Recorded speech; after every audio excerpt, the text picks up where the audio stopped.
మీ అన్నం మీద పగ తీర్చుకోవడానికి నీకు ఇదే సరైన సమయం. పర్లేదంటావా? ఏం పర్వాలేదు. అయ్యా.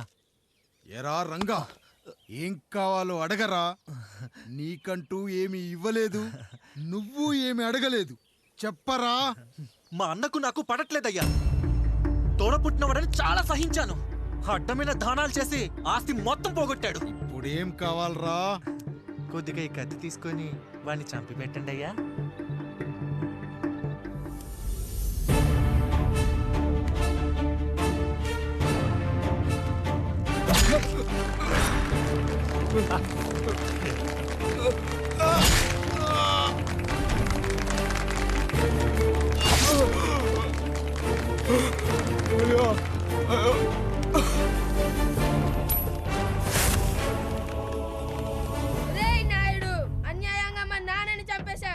గుర్తుంచుకో, ఈ నాయుడి కొడుకు నీ కుటుంబం పాలిట సైనికుడిగా మారబోతున్నాడు. నిన్ను, నీ కొడుకుని, ఆడికి పుట్టబోయే కొడుకుని అందరినీ లేపేస్తా.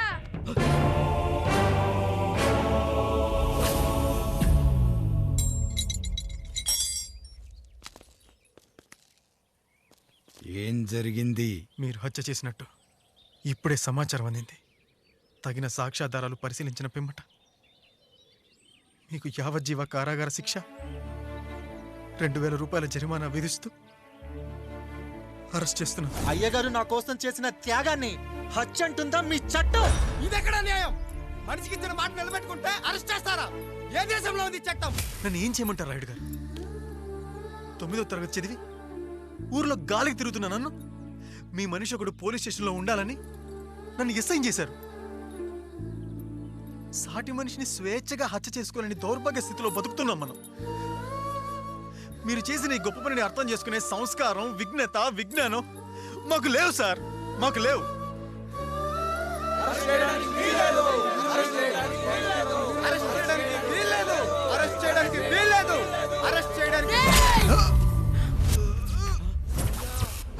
నాయుడు గారు,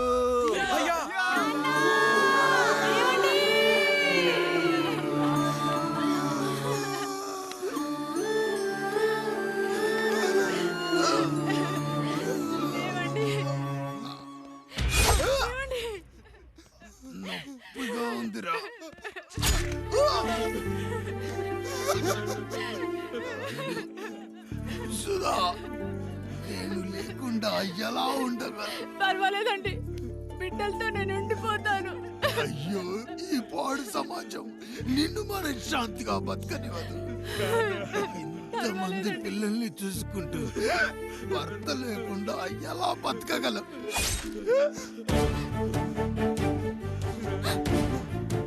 వద్దండి.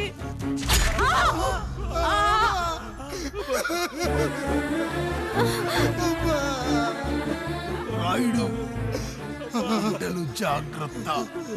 ఈ రోజు నుంచి వీళ్ళంతా నీ తమ్ముళ్ళు, చెల్లెళ్ళు కాదు, నీ బిడ్డలు.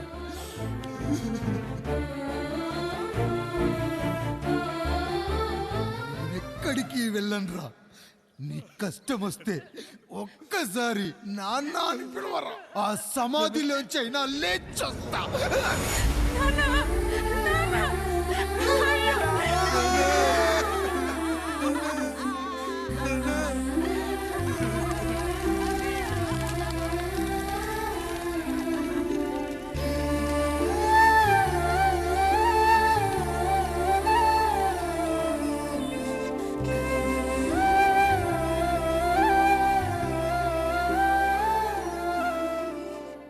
ఇందు మూలంగా 50 మందికి తెలియజేయనిదేమనగా, ఊరికి కొత్తగా వచ్చిన యాండ్రాయిడ్ తన తండ్రి పెదరాయుడు అని ఆస్తిలో వాటా పంచమని రచ్చబండిని ఆశ్రయించడం వలన గ్రామ పెద్దలందరూ రేపు 11 గంటలకు రాయుడు గారింటికి రావాల్సిందిగా కోరుచున్నాము.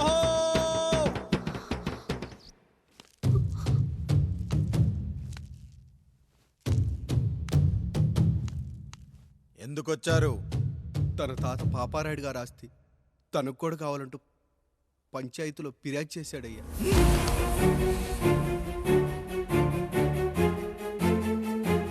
మస్తా గారు, ఆ దస్తావేజులు ఇవ్వండి. అయ్యా, మరి మా సంగతి ఏంటి? అడగరేంటి? అవునన్నయ్యా, ఈరోజు మీ పన్మేష్ కొడుకొచ్చాడు, రేపు ఆ పాల్దాన్ కూతురు వస్తుంది.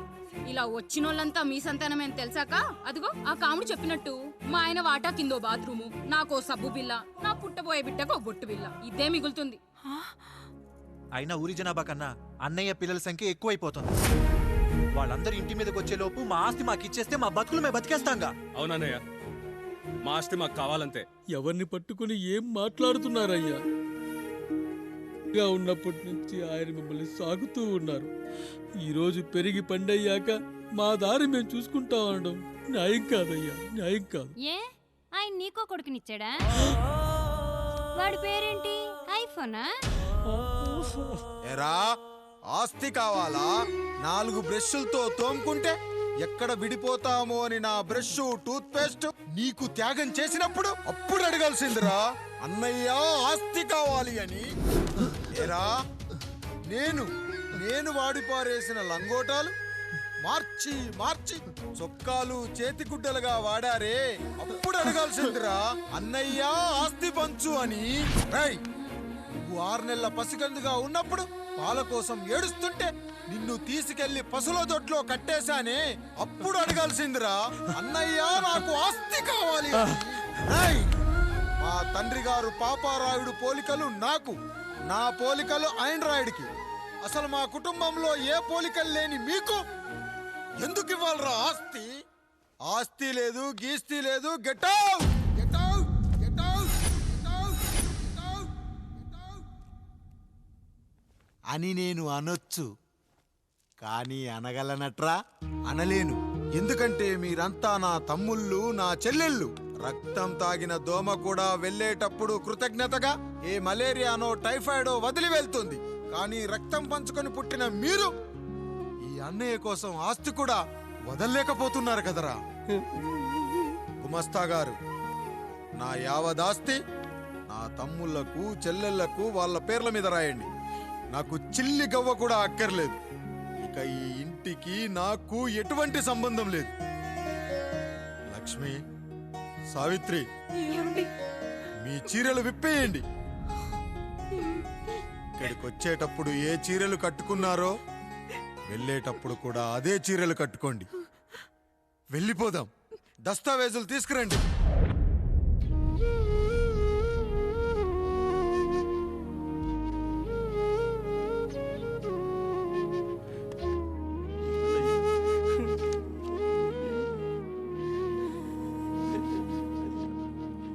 ఇక ఈ ఇంట్లో నా పేరు వినపడితే నా తమ్ముళ్ళు, చెల్లెళ్ళు బాధపడతారయ్యా. ఈ ఇంట్లోనే కాదు, ఈ దస్తావేజులో కూడా నా పేరు ఉండకూడదు. నేను ఇక్కడ సంతకం పెట్టి వీళ్ళ మనసు నొప్పించలేను. అయ్యా, మొత్తం వదిలేసి మీరెలా బతుకుతారయ్యా? ఎండకు నీడలా, వర్షానికి గొడుగులా నన్ను ఇన్నాళ్ళు కాపాడింది. కష్టాల్లో, సుఖాల్లో నాకు తోడుగా నిలిచింది. నా నిజమైన ఆస్తిని, కుటుంబ గౌరవాన్ని కాపాడింది. ఇదేరా నా ఆస్తి, అంతస్తు. ఇదే మా నాన్నగారిచ్చిన లంగోట. బంగారం లాంటి తమ్ముళ్ళే లేనప్పుడు నాకు మాత్రం ఈ బట్టలెందుకురా?